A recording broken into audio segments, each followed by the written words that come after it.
이 시간 말씀 보겠습니다. 마가복음 14장입니다. 마가복음 14장 66절에서 72절까지 말씀입니다. 마가복음 14장 66절에서 72절까지의 말씀입니다. 제 성경으로는 신약성경 83페이지에 있습니다. 제가 봉독해 올리겠습니다. 베드로는 아랫뜰에 있더니 대제사장의 여종 하나가 와서 베드로가 불 쬐고 있는 것을 보고 주목하여 이르되 너도 나사렛 예수와 함께 있었도다 하거늘 베드로가 부인하여 이르되 나는 내가 말하는 것이 무엇인지 알지도 못하고 깨닫지도 못하겠노라 하며 앞들로 나갈세. 여종이 그를 보고 곁에 서 있는 자들에게 다시 이르되 이 사람은 그 도당이라 하되 또 부인하더라. 조금 후에 곁에 서 있는 사람들이 다시 베드로에게 말하되 너도 갈릴리 사람이니 참으로 그 도당이니라.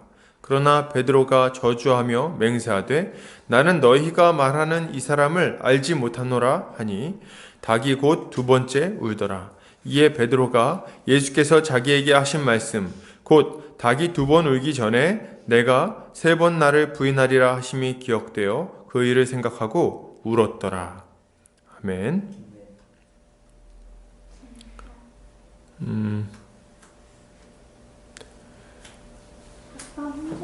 마가복음 14장 66절부터 72절까지 불 앞에 선 믿음이라는 제목으로 말씀을 같이 나누도록 하겠습니다. 새해가 밝았습니다. 할렐루야. 올 2021년 한 해에는 우리 주님이 놀라운 은혜를 부어주실 거라고 믿습니다. 우리가 올 한 해 살아갈 때 무엇보다도 신경 써야 할 것은 우리 주님을 따라가는 것일 겁니다. 우리 주님이 걸어가신 그 십자가의 길을 잘 따라가야 되겠어요. 우리가 주님을 잘 따라가면 어떻게 됩니까? 우리 주님이 우리에게 놀라운 은혜와 능력을 부어 주십니다. 그리고 우리 주님이 원하시는 풍성한 열매도 맺게 되는 거예요. 여러분, 주님을 따라 십자가의 길을 가는 것은 고통과 슬픔만을 의미하지는 않습니다. 만만한 길이라고 말할 수는 없겠죠. 그러나 우리 주님을 따라갈 때야 비로소 우리 인생의 참된 만족과 기쁨, 즐거움이 찾아오게 되는 겁니다.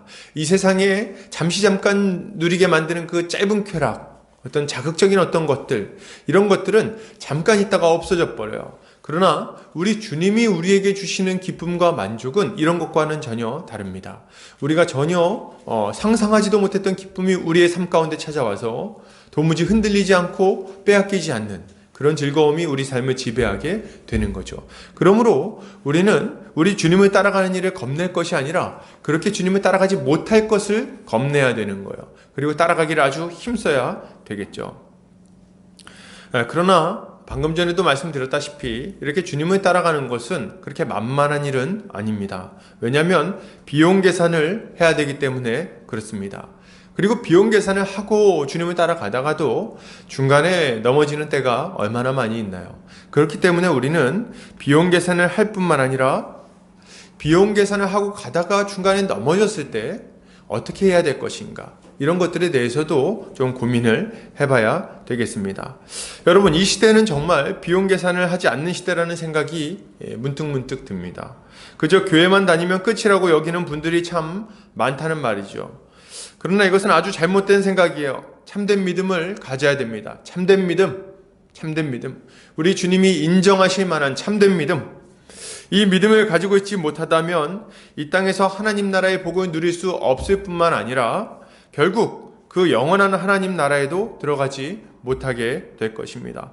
그런 의미에서 우리는 우리의 믿음을 늘 점검해야 되겠어요. 우리가 정말 참된 믿음을 가지고 있는가? 내가 지금 우리 주님을 따라서 잘 걸어가고 있는가? 이런 것들 말이죠. 오늘 본문은 예수께서 대제사장의 집에 잡혀가신 이후에 일어난 일입니다. 베드로의 모습을 통해서 우리의 모습을 좀 살펴보고 바른 신앙의 모습이 무엇인지, 우리 주님을 따라가는 것이 무엇인지, 어떻게 따라갈 것인지, 그리고 혹시 우리가 넘어졌을 때는 어떻게 해야 되는지, 이런 것들을 함께 살펴보도록 하겠습니다. 오늘 베드로가 이제 먼저 등장을 하는데요. 66절에 보니까 아랫뜰에 있었다 이렇게 이야기를 합니다. 다른 제자들이 다 도망갈 때 베드로는 예수님을 몰래 따라왔어요. 그러니까 제자들 중에서는 그래도 베드로입니다. 제자들 중에서는 그래도 베드로다. 베드로가 크게 한번 넘어지지만 오늘 그래도 주님을 따라가요. 54절에 보면 베드로가 예수를 멀찍이 따라 대제사장의 집들 안까지 들어갔다고 나와 있습니다. 아마도 베드로는 예수님이 끌려가서 어떤 일을 당하는지, 이 일의 결국이 어떻게 되는지가 좀 궁금했을지도 모르겠습니다. 또 한편으로는 그냥 우리 주님이 막 끌려가니까 어떡하지 이러면서 막 쫓아갔는지도 모르겠어요. 그래서 지금 베드로가 예수님을 막 멀찍이서 막 쫓아가고 있습니다. 보고 있는 거예요. 우리 주님 저기 가는구나. 어떻게 될까? 어떻게 되는가? 하나님이 도와주시진 않겠는가? 지금 다 저거 뚫고 지금 나오진 않으실까? 그리고 막 미련을 가지고 계속 쫓아가고 있는 거죠. 그는 대제사장의 집 안까지 들어갔어요. 그리고 불을 쬐면서 상황을 살폈죠. 이렇게 뭐 이렇게 뒤집어 썼겠죠. 이렇게 뒤집어 쓰고 이렇게 불 쬐면서 이렇게 있었을 거예요. 불 쬐면서 이렇게 보면서.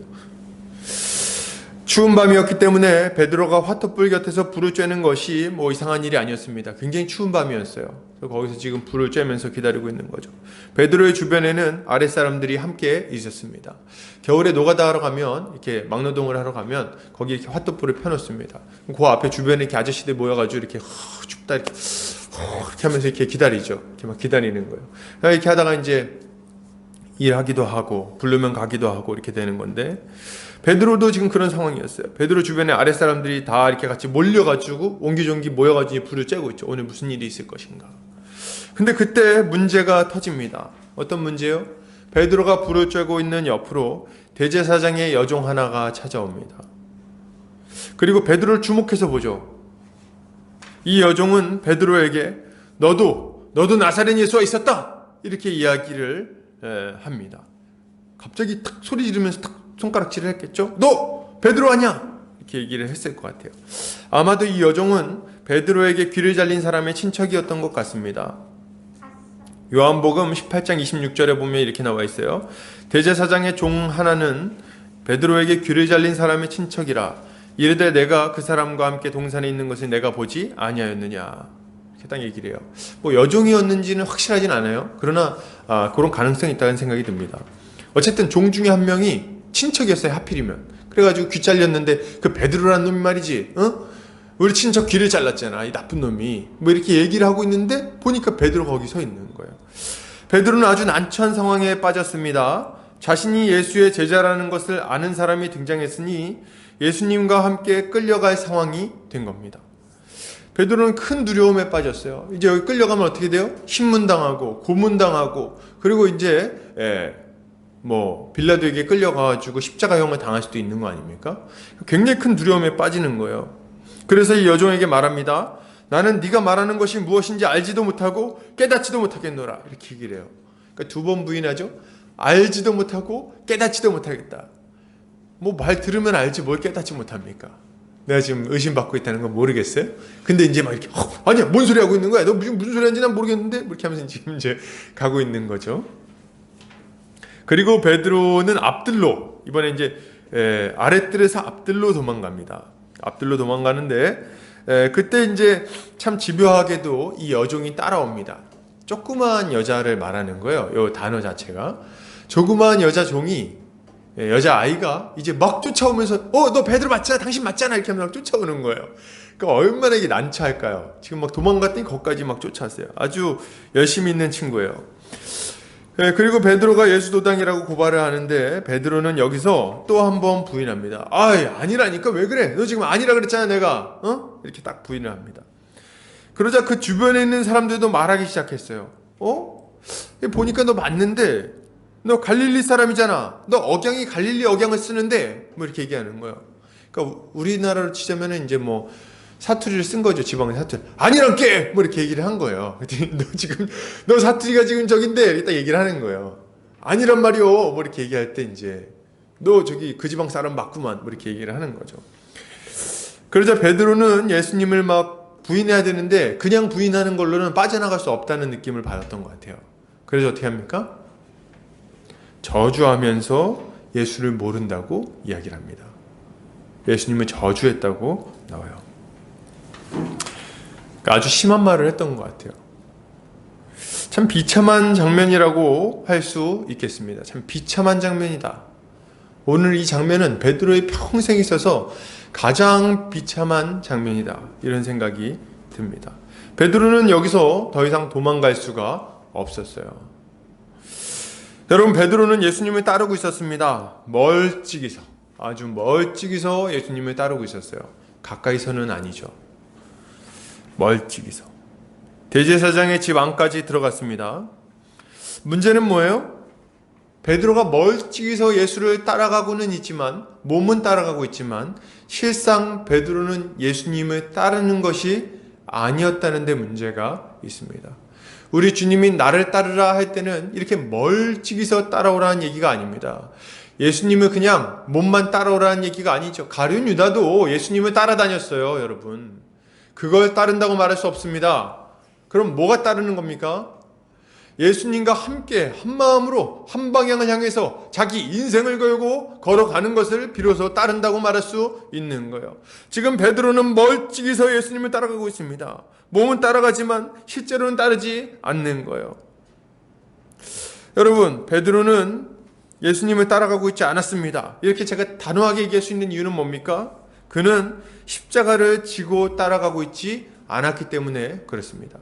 그는 십자가를 피했어요. 십자가를 싫어했습니다. 그래서 어떻게 해요? 몸은 따라가지만 결정적인 순간에 예수를 부인하고 예수를 저주하고 그리고 돌아선 겁니다. 베드로는 예수님을 따라갈 때 찾아오는 십자가를 싫어했어요. 그래서 도망가고 회피하는 거죠. 그런데 여러분, 우리가 주목해서 볼 건 뭐냐면 그럼에도 불구하고 여종이 찾아온다는 거예요. 적당히 몸만 따라가고 있는 이 베드로에게 누가 찾아와요? 여종이 찾아옵니다. 별것 아닌 여종이 찾아와서 그를 추궁하기 시작합니다. 너 베드로지? 너 예수의 도당이지? 너 예수를 따르는 거지? 이렇게 물어봅니다. 베드로는 지금 이 어중간한 상태에서 머무를 수가 없었다는 거예요. 이제 자신의 태도를 명확하게 할 때가 왔습니다. 내가 예수를 믿는지 안 믿는지 고백해야 될 때가 찾아왔다는 거예요. 여러분, 이걸 아셔야 돼요. 우리가 주님을 어중간하게 따라갈 수 있습니다. 그죠? 지금 그럴 수도 있고 전에 그랬을 수도 있고 앞으로 그럴 수도 있습니다. 그렇게 어중간하게 따라가는 우리에게 우리 주님 뭐라고 말씀하시는 거예요? 이렇게 어중간하게 따라가는 것은 한계가 있다는 겁니다. 때가 되면 우리는 현실에 직면해야 돼요. 결단의 순간에 직면해야 됩니다. 우리의 신앙을 확실하게 얘기해야 되는 때가 우리에게 찾아온다는 거예요. 예수를 믿는지 안 믿는지, 예수를 따를 것인지 따르지 않을 것인지 결단해야 되는 그 순간이 우리에게 찾아온다는 겁니다. 한 번은 도망갈 수 있을지 모르겠어요. 한 번은 앞들로. 꼭 어떻게 되는지, 꼭 그렇게 해야 되나? 난 잘 모르겠어. 그러고 막 도망갈 수 있을지 모르겠어요. 나 예수 믿는다니까. 그렇게 하고 적당히 그냥 유지할 수 있을지 모르겠어요. 난 그렇게까지 할 필요는 없다고 생각해. 이러면서 그냥 적당히 문제를 회피하면서 예수를 따르는 척 할 수도 있다는 거예요. 여러분, 그러나 여러분, 이걸 아셔야 돼요. 문제는 따라옵니다. 이 문제는 우리를 따라와서 결국에는 대답하지 않을 수 없는 순간으로 우리를 몰아붙이게 될 거예요. 예수를 믿을 것인지 부인할 것인지 십자가를 질 것인지 포기할 것인지 끝까지 우리를 몰아붙이게 될 겁니다. 여러분, 회피할 수 없는 선택의 순간이 찾아온다는 거예요. 여러분, 신자에게는 비용 계산이 요구됩니다. 우리 주님이 뭐라고 말씀하십니까? 마가복음 8장 34절에서 35절입니다. 무리와 제자들을 불러 이르시되 누구든지 나를 따라오려거든 자기를 부인하고 자기 십자가를 지고 나를 따를 것이니라. 누구든지 자기 목숨을 구원하고자 하면 잃을 것이요 누구든지 나와 복음을 위하여 자기 목숨을 잃으면 구원하리라. 우리 주님이 말씀하셨어요. 주님을 따르기 위해서는 자기를 부인하고 자기 십자가를 지고 그리고 우리 주님을 따라야 되는 거예요. 그저 따라가는 것처럼 보이는 것으로는 여러분 부족합니다. 적당히 몸이 주님을 따라가는 것 가지고는 이게 부족하다는 거예요. 교회에 몸이 오는 것 가지고는 부족하다는 거예요. 여러분, 교회 오는 건 참 잘한 일이죠. 그게 나쁜 일이겠어요. 와서 예배 드리는 거 귀한 일이죠. 그거 얼마나 좋은 일입니까? 그러나 그것만으로는 충분하지 않다는 거예요. 우리 주님을 따라간다는 보증이 되지 않는다는 겁니다. 여러분, 기도하는 것으로도 부족해요. 예배드리고 기도하고 심지어는 헌금과 봉사를 하는 것 가지고도 여러분 부족합니다. 그거 가지고는 충분하지 않아요. 이런 것은 그저 베드로와 같이 멀리서 주님을 따라가는 모습이라고 할 수 있겠습니다. 진짜 주님을 따라간다는 것은 예수 그리스도를 우리의 구주로 고백할 뿐만 아니라 비용을 계산하고 그가 가신 십자가의 길을 따라갈 때 비로소 주님을 따라간다고 말할 수 있는 거예요. 어떤 이들은 십자가를 지지 않고도 예수님을 따를 수 있다고 생각합니다. 그저 적당히 헌신하고 주님을 따르려고 그래요. 적당히. 그래서 일정 수준 이상의 비용 계산이 요구되면 자신에게 큰 손해가 있을 것 같은 때에는 뒤로 물러나게 됩니다. 그리고 그 이상은 요구하지 않기를 바라는 거예요. 뭐 이런 거죠. 교회에서 뭐 헌금도 하고 봉사도 하고 같이 뭐 이렇게 레크레이션 참여도 하고 다 한다는 거예요. 근데 그렇게 하는 것 자체는 크게 문제가 없어요. 다 비슷해요. 그때는 믿는 사람이나 안 믿는 사람이나 예수를 정말 따르는 사람이나 따르는 것처럼 그냥 보이는 사람이나 비슷합니다. 다 같이 레크레이션을 하고 다 같이 식당 봉사를 하고 다 같이 이것저것 할 수 있어요. 왜요? 거기까지는 그냥 할 수 있는 거예요. 그거는 동아리에서도 할 수 있고 그건 어떤 동호회, 뭐 산악 동호회 이런 데 가서도 할 수 있는 수준이라는 거예요. 이게 뭡니까? 그냥 친목도모를 위해서 이 사람들과의 만남이 좋아서 이렇게 같이 뭐 밥을 먹고 이렇게 하는 게 그냥 즐거워서 그렇게 할 수 있다는 거예요. 그러면 언제 그것이 지금 참된 믿음인지 아닌지가 드러나게 됩니까? 예수를 따르는 것 때문에 내가 정한 선 이상의 손해가 예상될 때, 내가 생각한 것 이상의 헌신이 요구될 때, 내 인생 전체를 던져야 되는 그런 때가 찾아올 때, 그럴 때 뭡니까? 그때 참된 믿음을 가지고 있는지 아닌지가 드러나게 되는 거예요. 이들은 이렇게 말하곤 합니다. 우리 주님께 인생을 던져야 된다. 혹은 우리 인생 전체가 주님 것이다. 그래서 우리의 선택도 우리 주님의 뜻에 합당하게 이루어져야 된다. 우리 주님 따르기 위해서는 그만한 희생을 각오해야 된다. 이런 얘기를 하면은 이런 반응이 나옵니다. 평소에는 괜찮은데 손해가 예상될 때 왜 이렇게 극단적이야? 너 왜 이렇게 극단적이야? 그것만 예수 믿는 거야? 난 중심을 잡고 싶어. 난 너무 치우치고 싶지 않아. 난 균형 잡고 그렇게 살아가고 싶어. 어떤 분들은 뭐 이렇게도 얘기하더라고요. 난 종교에 너무 깊이 빠지고 싶지는 않아. 가정을 지켜야지. 뭐 이런 얘기들 말이죠. 그러나 여러분, 우리가 기억해야 될 것은 이겁니다. 이런 말과 생각들로는 결코 피할 수 없는 비용 계산의 순간이 여러분의 인생 가운데 반드시 찾아오게 될 거예요. 한두 번은 모른 척하고 그냥 적당히 해도 괜찮을 거라고 생각할지 모르겠습니다. 뭐 사람들도 그냥 인정해주고 말이죠. 도망갈 수 있을지 몰라요. 그러나 예수님을 따를 것인지 아니면 나 자신을 따를 것인지 결정해야 하는 순간은 반드시 찾아옵니다. 반드시 찾아와요. 인생의 결정적인 고비에 여러분은 결단해야 될 거예요. 예수를 따를 것인지 이 인생의 성공을 따를 것인지 나의 만족을 따를 것인지. 여러분, 우리는 하나님을 속일 수 없습니다. 하나님은 우리의 중심을 아시기 때문에 그래요. 그러니 여러분, 우리는 비용 계산을 뒤로 미루지 않아야 되겠습니다. 예수님을 따를 것인지 아니면 세상을 따를 것인지 나 자신을 따를 것인지 선택을 해야 되는 거예요. 어중간하게 예수를 따르는 자들은 부끄러움을 당하게 될 겁니다. 비용 계산을 뒤로 미루다가 나중에 포기하게 되면 그 손해가 얼마나 크겠습니까? 누가복음 14장 28절에서 32절 제가 봉독해 드리겠습니다. 너희 중에 누가 망대를 세우고자 할진대 자기의 가진 것이 준공하기까지에 족할는지 먼저 앉아 그 비용을 계산하지 아니하겠느냐. 그렇게 아니하여 그 기초만 쌓고 능히 이루지 못하면 보는 자가 다 비웃어 이르되 이 사람이 공사를 시작하고 능히 이루지 못하였다 하리라. 또 어떤 임금이 다른 임금과 싸우러 갈 때에 먼저 앉아 1만 명으로서 저 2만 명을 거느리고 오는 자를 대적할 수 있을까 헤아리지 아니하겠느냐. 만일 못할 터이면 그가 아직 멀리 있을 때에 사신을 보내어 화친을 청할지니라. 우리 주님이 뭘 얘기하고 계십니까? 지금 이 주님을 따르는 길에 먼저 가만히 앉으라는 거예요. 그걸 생각을 하라는 거예요. 비용 계산을 충분히 한 다음에 주님을 따라오라고 이야기하시는 겁니다. 왜냐하면 하다가 중간에 멈추는 것은 안 하는 것보다 훨씬 더 비참합니다. 여러분, 예수님을 따라가지고 한평생 그냥 주일 예배 열심히 드리고 말이죠. 재미도 없는 설교 막 들으면서 그죠? 막 버텼어. 막 설교를 버텼어. 막 버텼어. 그리고 끝나고 나면 기뻐가지고 밥을 먹고 말이죠. 그리고 어디 가서 죄 짓는 것도 눈치 봐가면서 마음껏 죄도 못 짓고, 다른 친구들은 막 아주 그냥 신나게 아주 세상에 아주 그냥 화려하게 막 사는데 나는 그것도 막 마음껏 못하고 해도 막 몰래 숨어서 하고 아주 막 그냥 불편해 뭐가. 그렇게 한평생 그냥 봉사할 건 봉사대로 하고 그냥 어중간하게 그냥 버티고 하면서 아주 짜증나 하면서 그렇게 갔는데 막판에 그 믿음이 가짜라는 게 들통나면 어떡합니까?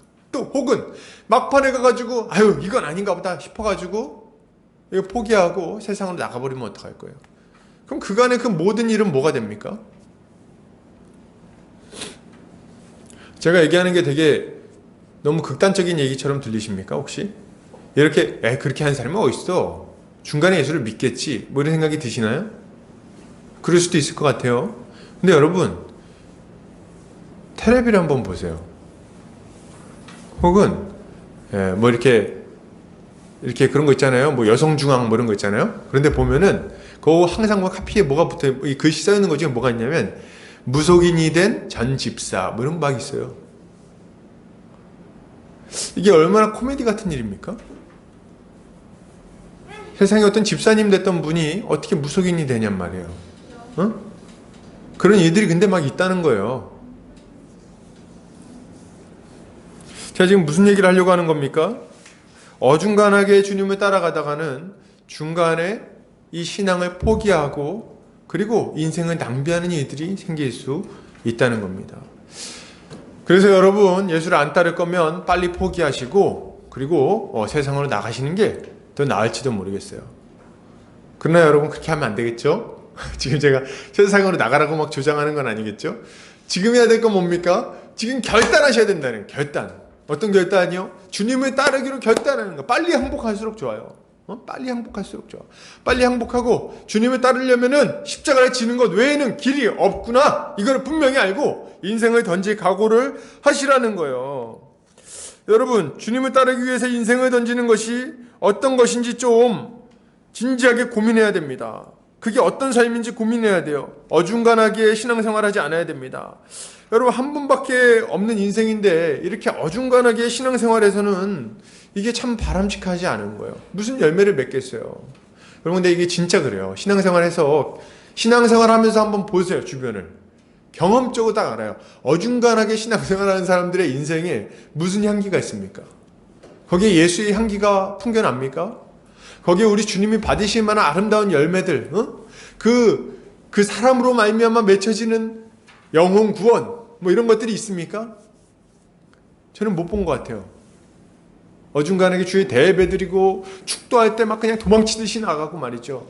그렇게 해가지고 가끔씩 한 달에 한 번 정도씩은 주일 예배 빼먹고 여행 가고 뭐 이런 거 있잖아요.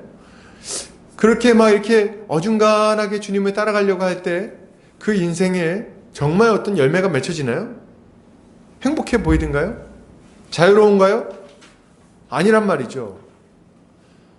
제 경험적으로 보면 아무리 봐도 이게 행복하지가 않아. 어중간해.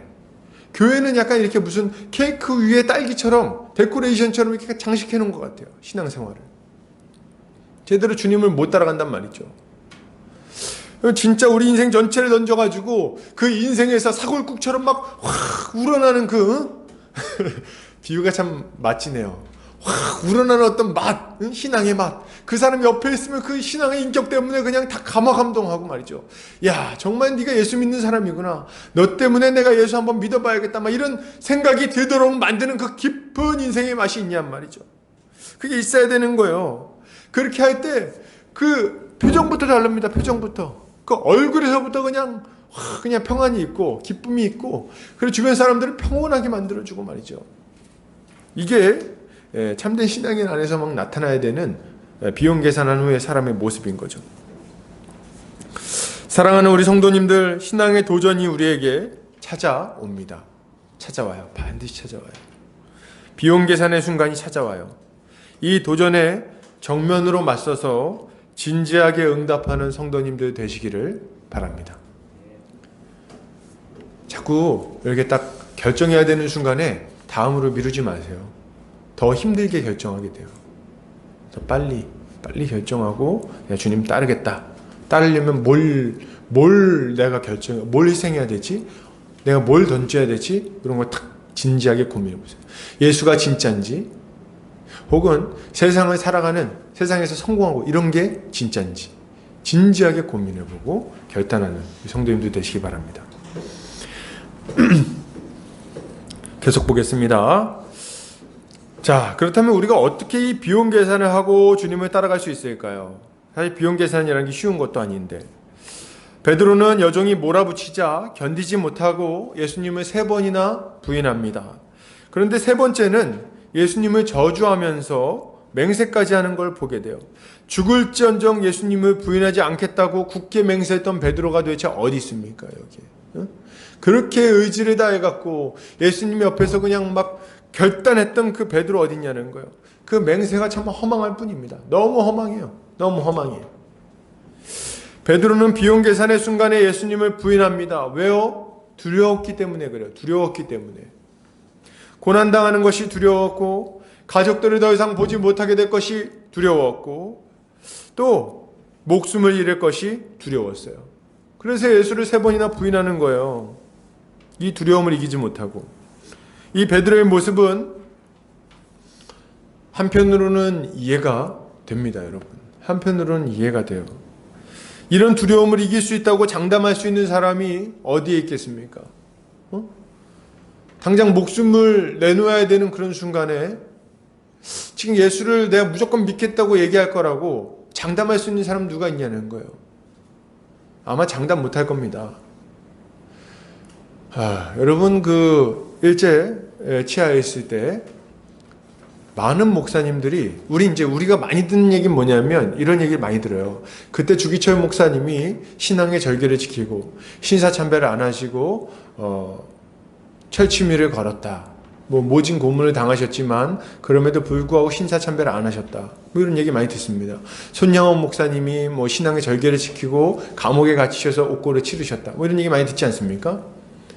우리가 그런 얘기 많이 듣다 보니까 그때 당시 목사님들의 어떤 그 신앙 절개가 참 대단했다는 생각을 많이 하게 돼요. 근데 여러분, 왜 주기철 목사님, 손양원 목사님 같은 분들 얘기가 유명할까요? 당시 대다수 목사님들은 신사참배를 했습니다. 한강에 가서 속옷바람으로 몸을 씻고 그리고 동방요배를 드렸어요. 천황폐하께 경배를 드린 거죠. 그 목사님들이 그렇게 했다는 건 그 밑에 성도님들이 다 그렇게 했다는, 그 교회가 다 그렇게 했다는 거예요. 당시 교계 지도자들이 그렇게 결정을 했습니다. 그거에 반대해서 주기철 목사님이 신사참배 안 한다 그랬다가 그렇게 심하게 고문을 당한 거예요. 여러분, 누가 두렵지 않다고, 누가 나는 그런 일 없다고 그렇게 장담할 수 있겠어요? 누군가 장담한다면 그는 자신을 과신하는 사람이거나 거짓말장일 겁니다. 그런데 그럼에도 불구하고, 우리가 이런 것들 다 이해함에도 불구하고 오늘 이 베드로의 모습이 너무 불편하게 느껴지는 이유는 뭘까요? 오늘 본문을 보면, 베드로를 보면 마음이 불편해요. 예수님이 3번이나 부인하는 이 모습을 보면 마음이 불편하다는 거예요. 베드로의 두려움을 충분히 이해하면서도 마음이 불편합니다. 왜요? 왜 우리 마음이 이렇게 불편합니까? 우리 어쩔 수 없어. 누가 저기서 저거 버티겠어? 이렇게 얘기하지 못하고 우리가 이렇게 불편해하는 이유가 뭐냐는 거예요. 우리 마음 막 슬프고 고통스러운 이유가 뭡니까? 그 이유는 분명합니다. 그 바로 앞에 나오는 우리 예수님의 모습이 너무 확실하게, 확연하게 대조되기 때문에 그래요. 예수님은 너무나도 담담하게, 너무나도 당당하게 이 신문의 과정을 마치고 고문을 당하러 가십니다. 십자가를 지러 너무 당당하게 걸어가신다는 거예요. 그 장면이 아직 우리의 뇌리에 너무 깊이 남아있어서 지금 이 베드로의 모습이 불편한 거예요, 여러분. 여러분, 예수님은 하나님의 아들이니까 그렇게 했다고요? 예수님은 그런 것 정도 별로 두려워하지 않으신다고요? 여러분, 그거 아주 큰 오산입니다. 겟세마네에서 예수님의 모습을 한번 보세요. 심히 두려워했고, 심히 슬퍼했고, 내 마음이 심히 떨려 고민하여 죽게 됐다고 말씀하십니다. 베드로보다도 훨씬 더 큰 고통과 슬픔과 두려움에 빠져 있는 것을 우리가 목격하는 거예요. 예수님은 하나님의 아들이었기 때문에 두려움이 없었던 게 아닙니다. 우리 주님은 지금 완전한 사람으로서 이 십자가의 길을 걸어가고 계세요. 무엇보다도 우리가 그분의 그 피는 피땀 흘리는 땀이 피같이 변하는 그 기도를 볼 때 그분이 얼마나 스트레스를 많이 받았는지를 우리는 금방 알 수가 있는 거죠. 자, 그렇다면 베드로와 주님의 차이, 베드로와 그리스도의 차이는 어디서부터 비롯된 걸까요? 왜 주님은 십자가의 길을 담대하게 걸어가실 수 있었고 베드로는 그 길에서 도망가게 되었습니까? 우리는 그 이유를 잘 살펴볼 필요가 있어요. 우리도 비슷한 결과가 나올 거기 때문에 그렇습니다. 첫 번째 이유는 하나님의 말씀을 믿고 의지하고 순종하지 않았기 때문에 그렇습니다. 주님은 산상수훈에서 이렇게 말씀하세요. 마태복음 7장 24절에서 27절입니다. 그러므로 누구든지 나의 이 말을 듣고 행하는 자는 그 집을 반석 위에 지은 지혜로운 사람 같으리니 비가 내리고 창수가 나고 바람이 불어 그 집에 부딪히되 무너지지 아니하나니 이는 주추를 반석 위에 놓은 까닭이요 나의 이 말을 듣고 행하지 아니하는 자는 그 집을 모래 위에 지은 어리석은 사람 같으리니 비가 내리고 창수가 나고 바람이 불어 그 집에 부딪힘에 무너져 그 무너짐이 심하니라. 아멘. 우리 주님은 말씀을 듣고 행하는 사람에 대해서 말씀하십니다. 그는 지혜로운 사람이에요. 비가 내리고 창수가 나고 바람이 불어 그 집에 부딪힐 때 그 기초가 반석 위에 있기 때문에 무너지지 않습니다. 순종하지 않는 사람은 어떻게 돼요? 말씀을 듣기는 듣지만 순종하지 않는 사람들, 그런 사람들은 어떻게 됩니까? 아주 심하게 그 집이 무너지게 된다고 말씀하십니다. 모든 사람은 이런 큰 시험의 때를 만나요. 십자가를 질 것인가 지지 않을 것인가 결단해야 되는 그런 큰 시험의 때를 만납니다. 그런데 이 시험을 이기기 위해서 필요한 게 뭐냐는 거예요. 바로 말씀에 순종하는 삶이 필요하다는 겁니다. 이제까지 이렇게 순종하며 살아왔던 그 삶, 그 버텨내는 그 반석, 이게 필요하다는 거예요. 그때 어떻게 됩니까? 그 고난의 순간을 이겨낼 수 있다는 얘기를 하고 있는 겁니다. 여러분, 우리 주님은 그러셨나요? 예, 그러셨어요. 우리 주님은 하나님의 말씀을 한 번도 어기신 적이 없습니다. 하나님의 말씀을 전하셨을 뿐만 아니라 본인이 그 하나님의 말씀에 100% 순종하셨어요. 자기가 말한 대로 그대로 지키기 위하여 정말 밤이 맞도록 기도하시면서 말씀에 순종하십니다. 그렇게 끈질기게 순종하고 지키고 또 자기 자신을 쳐서 복종시키고 이렇게 계속해서 순종하신 결과가 뭡니까? 십자가 앞에서 묵묵하게 당당하게 십자가의 길을 걸어가는 결과로 나타나게 되는 거예요. 삶은 일관성이 있습니다, 여러분. 이제까지 하나님 말씀을 적당히 지키고 적당히 듣고 적당히 외면하고 살았던 사람이 비용 계산을 해야 되는 결정적인 순간에 주님을 따를 수 있다고요? 그런 말은 거짓말이에요. 그런 말이 어디 있습니까? 이제까지 충성스럽게 주님 말씀을 삶에서 작은 것부터 하나하나 지켜오지 않은 사람이 어떻게 주님을 따라갈 수 있냐는 거예요. 비용 계산의 그 큰 시험의 때에 그 큰 파도가 몰려올 때에 두려움에 질리지 않을 까닭이 있습니까? 이제까지도 대충 넘어왔는데. 여러분, 우리는 작은 일에서부터 주님께 순종하는 습관을 들여야 되겠습니다. 우리 하나님을 두려워하고 하나님을 의지하고 신뢰하고 우리 주님의 말씀에 순종해야 되겠어요. 그렇게 할 때 비로소 결단의 순간에 뒤로 물러나지 않고 주님께 순종할 수 있는 겁니다. 여러분, 주님은 제자들에게 십자가에 달리실 것이라는 말씀을 언제부터 하십니까? 마가복음 8장에서부터 하십니다. 그러니까 우리 주님이 지금 갑자기 난데없이 이렇게 봉변을 당하시는 게 아니라는 거예요. 그죠? 지금 8장에서부터 주님이 계속 얘기하시는데 뭐라 그래요? 내가 올라가면, 예루살렘 올라가면 잡혀서 고난당하고 그리고 십자가에 달려 죽을 것이다. 그리고 뭐라 그래요? 3일 만에 다시 살아날 것이다. 이 얘기를 성경에 나온 것만 3번 이야기하십니다. 근데 성경에 여기 기록된 것만 3번이지 중간중간에 계속 그걸 가르치셨다고 얘기를 하고 있어요. 십자가에 관한 걸 자세히 알려주기 위해서 다른 일을 안 했다. 뭐 이런 얘기가 나오잖아요. 그러니까 십자가에 관한 가르침이 계속해서 제자들에게 있었던 겁니다. 지금 베드로가 또 제자들이 예수님을 따라가지 못한 이유는 아주 분명해요. 뭡니까? 이 말씀을 안 믿은 거예요. 안 믿었어요. 이 말씀을 믿지 않았을 뿐만 아니라 이 말씀에 나와 있는 대로 순종하지도 않았습니다. 그들은 십자가의 길을 걸어갈 마음 별로 없었어요. 우리 주님이 이 8장 이후로 계속 얘기하시는 게 뭐예요? 십자가의 길을 따라가는 제자의 삶에 대해서 계속해서 이야기하십니다. 제자도. 그게 뭐예요? 작은 자, 이 어린아이 같이 지극히 작은 자를 섬기는 것. 이 소자에게 물 한 그릇 주는 것. 이런 것들이 우리 주님이 요구하는 삶입니다. 그래서 연약한 자, 작은 자를 위해서 우리의 인생을 드리고 그들을 섬김으로 말미암아 그들을 살려내는 것.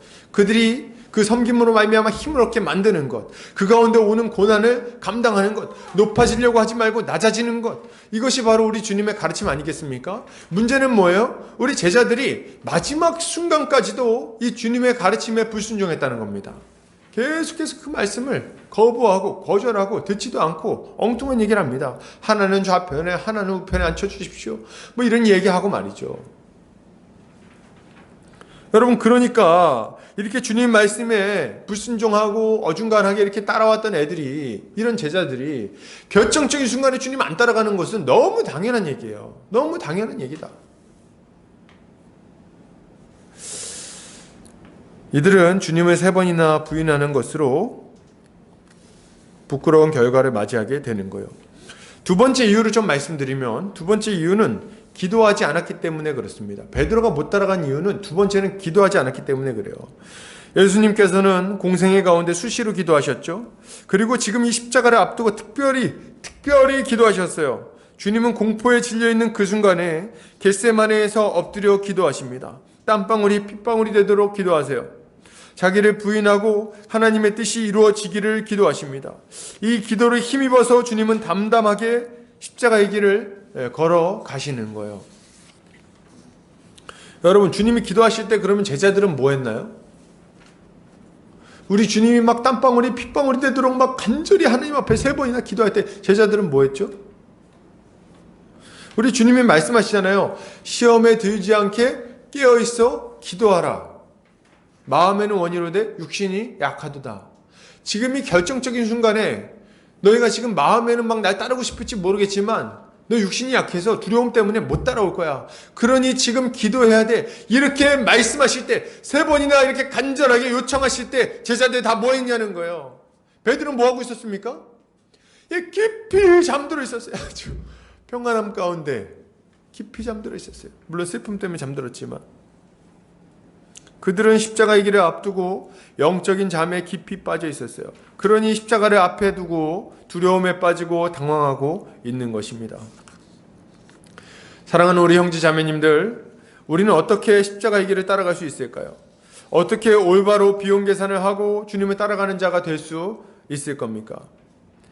말씀에 순종해야 되겠어요. 말씀을 믿고 그 말씀에 인생을 던져야 됩니다. 순종해야 돼요. 작은 일부터. 자기를 부인하는 것이 우리의 삶에 계속해서 나타나야 됩니다. 작은 일에 충성되지 않은 자는 결코 큰 일에 충성할 수 없는 거예요. 작은 일에서부터 자기를 부인하는 자가 결국 주님께 순종할 수 있습니다. 그리고 기도해야 되겠어요. 기도에 힘써야 됩니다. 아주 힘써야 되겠어요. 한편으로 기도는 자기 부인이라고 말할 수 있겠습니다. 기도를 시작하기 위해서도 자기 부인이 필요해요. 그 자리에 앉기 위해서. 그리고 기도하는 중에도 자기 부인이 필요합니다. 이 기도의 싸움이 없다면 결코 주님을 따라갈 수 없을 거예요. 십자가는 먼 얘기입니다. 여러분, 그 죽음의 두려움을 어떻게 이겨낼 거예요? 우리는 작은 손에 작은 두려움에도 뒤로 물러나게 될 것입니다. 그러나 여러분, 우리가 만약 순종의 자리에 머무른다면, 우리가 만약 기도의 자리에 머무른다면, 그렇다면 우리는 멋지게 주님을 따라갈 수 있을 거예요. 이때 주님을 3번이나 부인하는 비참한 자리에 빠지는 것이 아니라 우리 주님을 따라서 자기 목숨을 기꺼이 내어줄 수 있을 정도로 담대한 모습으로 세워질 수 있을 겁니다. 이게 우리가 십자가의 길을 따라가는 비결인 거예요. 주님께 순종하며 기도하는 성도님들 되시기 바랍니다. 마지막으로 그러나 이제 우리가 이렇게 주님을 따라가는데, 주님을 이렇게 따라가다가 넘어지면 어떻게 합니까? 넘어지면 어떡하죠? 우리 걱정 아니면 이게 항상 우리의 두려움이에요. 내가 주님 잘 따라가고 있었는데 중간에 넘어지면 어떡하지? 중간에 실패하면 어떡하지? 중간에 실수하면 어떡하지? 나한테 딱 이렇게 어떤 나쁜 놈이 와가지고 막 총들이 되면 그래도 내가 예수 믿을게요 뭐 이렇게 할지 모르겠는데 막 칼 같은 거 가지고 와서 막 너 예수 믿을래 안 믿을래 뭐 이렇게 하면은 나 예수님 부인할 것 같은데 그러면 어떡하지? 뭐 이런 두려움이 우리한테는 있습니다. 뭐 이런 사실 우리한테 누가 칼 들이대고 예수 믿을 거냐 안 믿을 거냐 뭐 이렇게 물어볼 일은 없을 거예요, 여러분. 아마 그런 거 거의 없을 겁니다. 주님도 뭐 제가 어디서 들었는지 기억이 안 나는데 주님도 사람 보는 눈이 있다고. 그래서 이렇게 우리가 그렇게 못할 걸 알고 그렇게 안 하십니다. 근데 여러분, 우리가 넘어졌을 때 그때 어떻게 우리는 다시 일어나서 십자가의 길을 따를 수 있겠는가? 이게 우리의 또 중요한 관심사입니다. 함께 한번 볼 텐데요. 베드로가 세 번째 예수님을 부인할 때 닭이 두 번째로 옵니다. 다른 성경을 보면 연결된 성경을 보면 베드로가 세 번째 예수님을 저주하면서 부인할 때 예수님하고 눈이 마주쳤다고 나와요. 부인하고 있는데 예수님하고 딱 눈이 마주쳤어. 하필이면 주님이 그때 날 딱 쳐다보시는 거예요. 그래서 눈이 딱 마주치고 나니까 양심에 아주 큰 가책을 느끼죠. 그죠? 근데 갑자기 닭이 또 두 번째 오는 거예요. 그러니까 아차, 아뿔싸, 내가 넘어졌구나. 그때 깨닫는 거죠. 얼마나 부끄러웠을까요? 얼마나 민망했을까요? 베드로는 밖으로 나가서 막 도망갑니다. 도망가서 정말 비통한 눈물을 흘리고 맙니다. 정말 비통하게 눈물을 흘려요. 실패자의 눈물이죠. 오늘 이 장면은 베드로에게 있어서 가장 큰 실패, 가장 큰 낙심을 보여줍니다. 여러분, 예수님의 수제자 베드로, 칭찬받았던 베드로, 천국 열쇠를 받았다는 베드로가 여기에 어디 있어요? 여러분, 여기 어디 있어요? 그 베드로 어디 있습니까? 없어요. 비겁한 배신자만 남아 있습니다. 비겁한 배신자, 울보 베드로만 남아 있어요.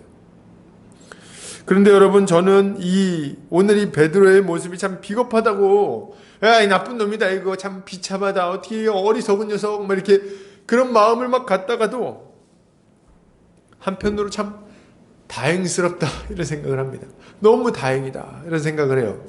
베드로가 이렇게 넘어진 게 베드로 당사자한테는 비참한 일이지만 우리한테는 너무 다행이다 이런 생각이 듭니다. 그의 실패를 통해서 우리의 실패를 보기 때문에 그렇습니다. 그의 넘어짐을 통해서 우리의 넘어짐을 보는 거예요. 그가 만약 한 번도 예수님 앞에 실패 안 하고 계속 성공했다면 여러분, 우리가 넘어졌을 때 어떻게 해야 될지 알 수가 없었을 겁니다. 우리가 주님을 부인했을 때 그때 어떻게 해야 될지를 알 수 없었을 거예요. 그렇게 베드로의 넘어짐은 우리에게 위로와 소망이 됩니다. 그의 눈물 안에 여러분, 회복의 길이 있는 거예요. 여러분, 오늘 베드로는 일생일대의 실패를 합니다. 예수님을 부인했으니까요. 그러나 그럼에도 불구하고 베드로는 완전히 망하지 않았어요. 그는 다시 일어납니다. 그리고 회복해요. 결국 베드로는 초대교회의 수장이 되어서 십자가 복음을 땅끝까지 전하는 사명을 힘있게 감당해내게 됩니다. 초대교회는 베드로의 설교로 말미암아 세워졌다고 해도 과언이 아닙니다. 그 정도로 아주 능력의 사역자, 하나님의 일꾼, 이 예루살렘 전 지역을 이렇게 다스리는 하나님의 귀한 일꾼으로 쓰임받게 되는 거예요. 베드로가 없이 어떻게 초대교회를 생각할 수 있겠어요? 아주 대단한 일꾼으로 세워지게 되는 거죠. 자, 그렇다면 여러분, 베드로는 어떻게 다시 일어날 수 있었습니까? 그는 어떻게 이렇게 비참한 패배에서 일어나 다시 회복할 수 있었냐는 거예요. 그 답은 여러분, 눈물에 있습니다. 그 답은 눈물에 있어요. 베드로는 닭이 두 번째 울었을 때 예수님의 말씀을 기억했습니다. 말씀을 기억했어요. 그리고 자신이 잘못했다는 것을 퍼뜩 깨닫습니다. 그리고 깊이 후회했어요. 깊이. 그 후회가 비통한 눈물로 터져 나온 거예요. 내가 그냥 여기서 죽을 거를, 내가 여기서 그냥 주님 따라간다 그러고 죽을 거를, 여기서 주님을 비난하고 주님을 저주하고 내가 3번이나 예수님을 부인했구나. 그냥 거기서 죽을 거를. 그러고 비통한 눈물을 흘리고 있는 거예요. 여러분, 어떤 이들은 잘못을 하고 나서 회복을 하지 못합니다. 어떤 이들은 잘못하고 나서 회복을 못해요. 주님을 떠나고 그냥 그대로 망해버리는 자들이 있다는 거예요. 참 두려운 얘기입니다. 주님을 떠나고 죄 가운데 막 살아가는데 중간에 돌이키지를 못하고 끝까지 가버리는 거예요. 그래서 망해버려.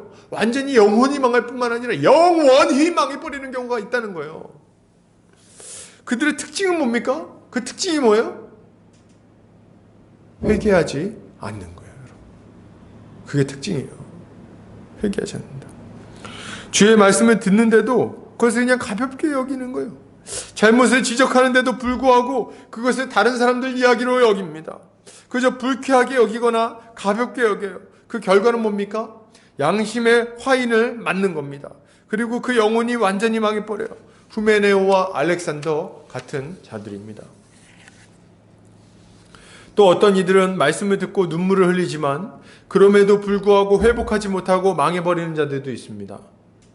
사울과 같은 자들이에요. 사울 같은 자들. 그러니까 제가 보면은 어떤 사람들은 청년 때 만났던 제 후배들 같은 경우, 후배 중에 어떤 그냥 돌이켰길 바라는데 그 친구 아직도 생각이 나요.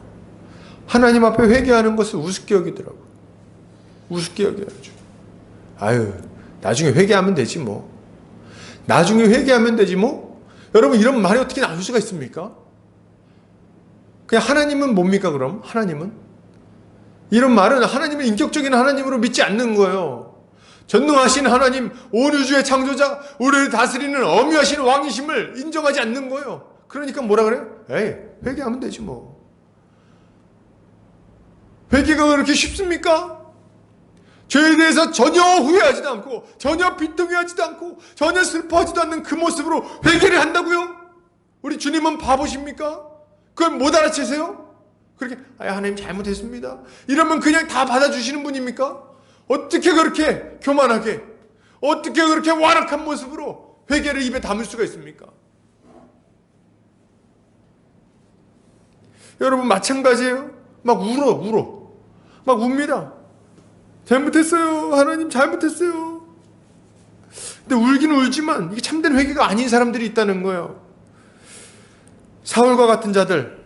다윗은 여러분 사울 왕이 막 쫓아다니면서 죽이고자 했음에도 불구하고 동굴 안에서 사울을 죽일 기회를 맞이했을 때 사울을 죽이지 않습니다. 안 죽여요. 찔러 죽일 수 있었거든요. 다윗이 안 죽이니까 어떻게 해요? 그 부하가 와가지고, 다윗의 부하가 와가지고, 내 주여, 제가 하나님께서 원수의 생명을 우리의 손에 붙였습니다. 제가 하겠습니다. 이렇게 얘기를 한단 말이에요. 그때 다윗이 뭐라 그러냐면, 손대지 마라.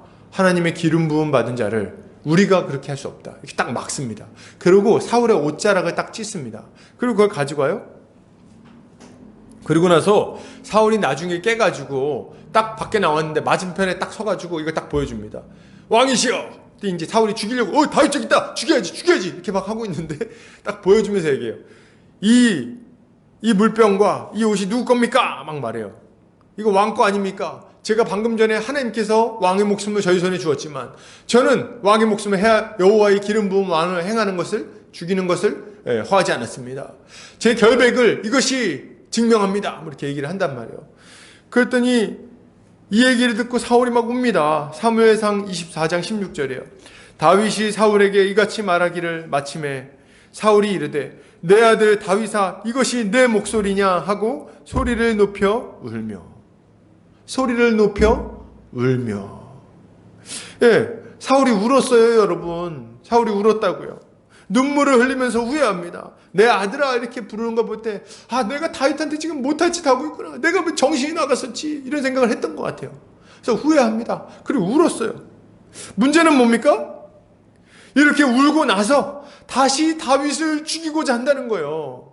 이렇게 울고 나서 자신의 그 완악한 죄를 회개하지 않고 도리어 자기의 그 권력을 위해서 계속해서 다윗을 죽이려고 하는 겁니다. 여러분,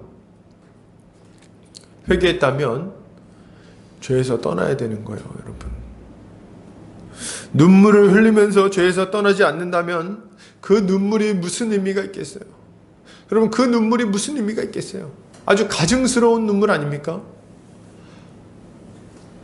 비통한 눈물을 흘렸으면은 그럼 이제 죄를 짓지 않아야지. 그죠?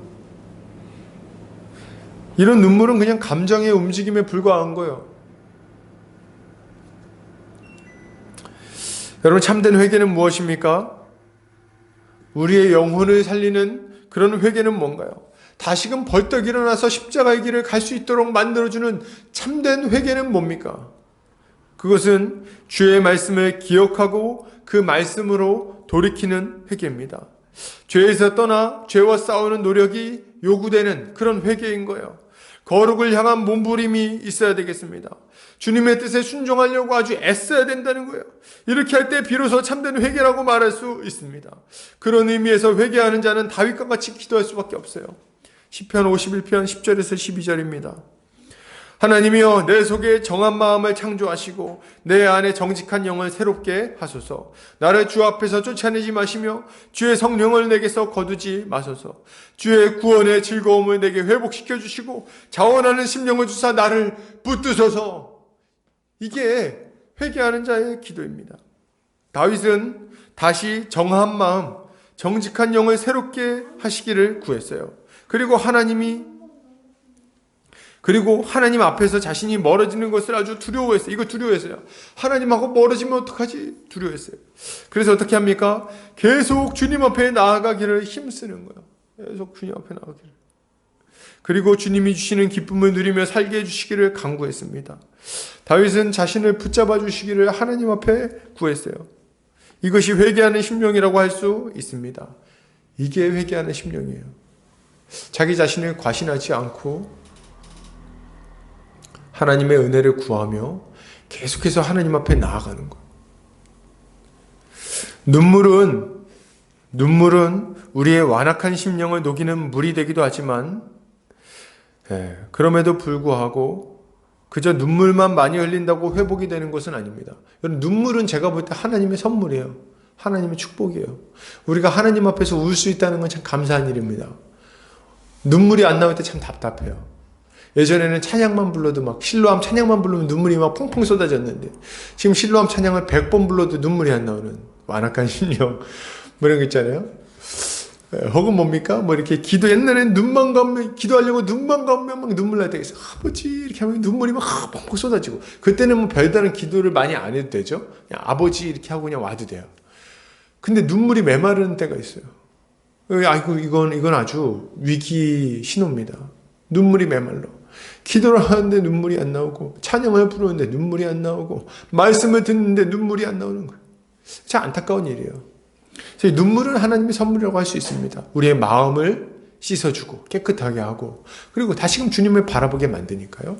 그러나 여러분, 어떤 감정의 동요에서 나오는 눈물을 우리가 그걸로 회개했다고 생각한다면 그건 또 오해라는 거예요. 참된 회개는 우리의 영혼이 하나님께로 돌이키는 겁니다. 이게 중요한 거예요. 우리가 참된 회개를 통해서 영혼이 회복되는 그런 경험을 하게 되시기를 바랍니다. 결론을 드립니다. 우리의 인생에는 비용 계산의 순간이 찾아옵니다. 뒤로 물러나지 말고 진지하게 주님의 말씀에, 주님의 요청에 응답하시기를 바랍니다. 그리고 주님께 순종하기 위해 십자가의 길을 가기 위해 여러분 준비해야 됩니다. 뭘로요? 말씀과 기도로 준비해야 되겠어요. 작은 일에서부터 주님께 순종하고, 작은 일에서부터 기도하고, 주님의 은혜와 능력을 구하고, 계속해서 주님을 따라가기를 힘써야 되겠습니다. 그리고 이렇게 주님을 따라가려고 애쓰다가 중간에 넘어지면 어떻게 해야 됩니까? 뒤로 미루지 말고 회개하셔야 되겠어요. 그 죄를 당장 버리고 우리 주님이 주시는 그 정결한 마음을 다시 한번 얻게 해달라고, 우리 주님께서 다시금 의로운 삶을 살게 해달라고 간절히 주님께 기도해야 되겠습니다. 이렇게 할 때 우리 주님께서 우리 주님을 위해서 비용 계산하고, 그리고 그 길을 계속해서 걸어가 결국 놀라운 열매를 맺도록 만들어 주실 거예요. 그것을 믿고 올 한 해 주님을 따라가는 우리 성도님들 되시기를 주의 이름으로 축복합니다. 아멘. 같이 기도하겠습니다.